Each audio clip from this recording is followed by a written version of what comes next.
sobre esse tema que é de extrema importância, porém é importante a gente primeiro tecer alguns esclarecimentos. Por exemplo, anjo guardião é um termo que às vezes pode passar um pouco estranho para muitos de nós que quando entramos na doutrina espírita e pensamos na palavra anjo.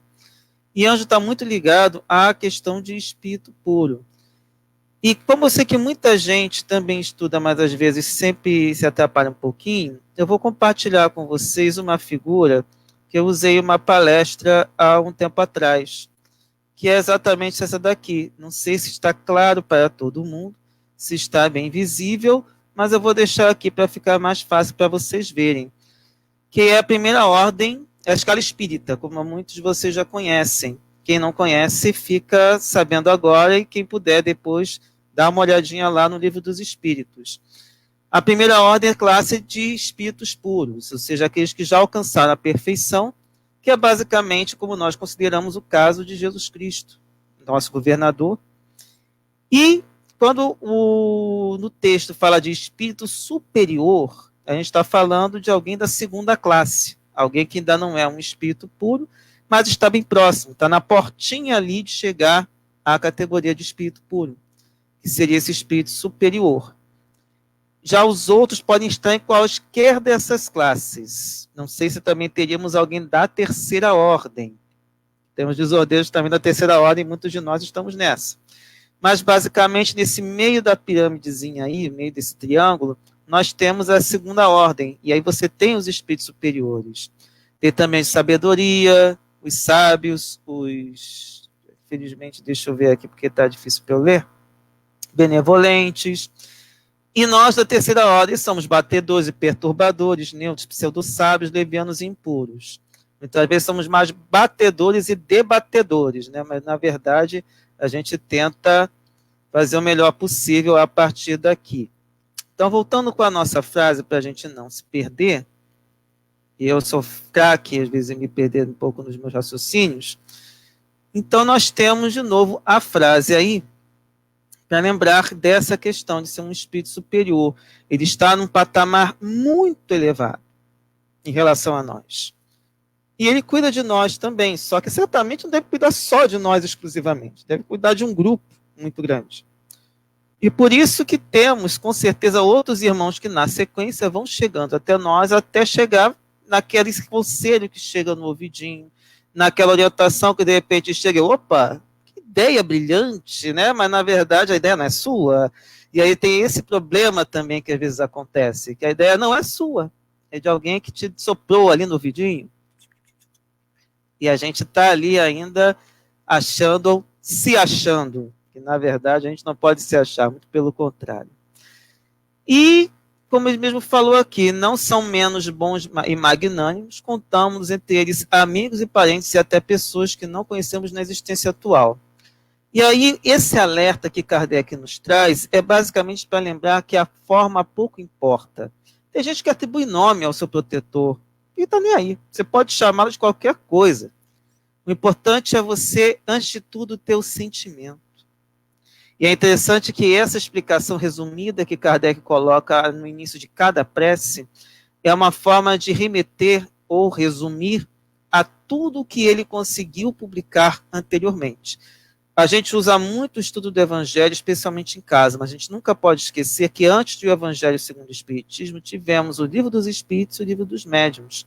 Sem o estudo desses dois livros, o estudo do Evangelho sempre fica um pouco deficiente. Ficamos com a moral espírita, com certeza, mas a base está lá em Livro dos Espíritos. E muito do que nós estamos falando aqui também está em um Livro dos Médiuns. Por isso é importante que quando a gente estuda a doutrina espírita, é importante a gente também observar esses outros livros, observar todas essas questões. Nós não somos feitos de uma hora para outra, somos espíritos imortais passando por um processo de evolução e estamos aqui, neste momento, agora, no Facebook da Casa da Cultura Espírita de Olinda Amorim, acompanhando esse momento de estudo, de compartilhamento de conhecimentos, em que cada um vai vislumbrar um ponto aqui, não é à toa.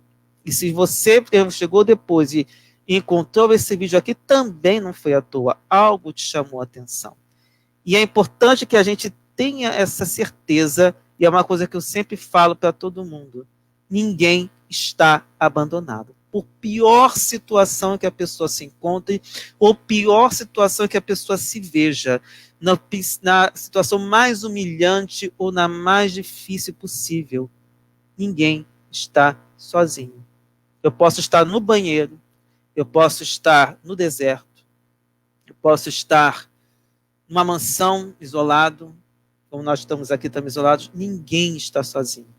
E a melhor comprovação disso são os pensamentos que não param. A gente não para de pensar. A gente pode até tentar meditar, controlar, mas a gente não para de receber essas influências. E é importante a questão da prece exatamente para a gente ter essa conexão. Por isso que está ali e por isso que tem esse resumo. Então é importantíssimo que a gente entenda a pedagogia de Kardec e também a pedagogia divina que ele procurou explicar. É um monitor que está ali do lado, é um tutor, é alguém que está sempre ali querendo o nosso bem. E como já foi falado também para outras pessoas, o importante é a conexão. A conexão se faz o tempo todo. E com a nossa educação espiritual, a gente consegue perceber as boas e más influências. Mas é importante que nós procuremos manter essa conexão com esse irmão mais próximo que está, sim, querendo nos ajudar. Pode não estar de babá.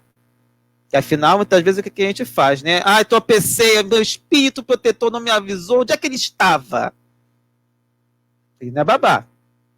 Você se distraiu, você que passa a ficar mais atento. Isso também é parte da nossa educação. Porque, afinal, seremos também espíritos protetores.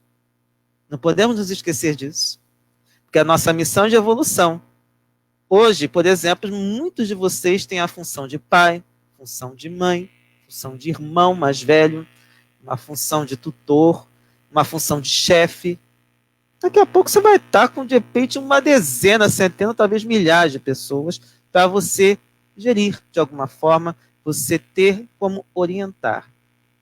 Então vamos fazer essa nossa visão desde já, começando a vigiar por nós mesmos, exatamente para a gente ter essa conexão cada vez melhor.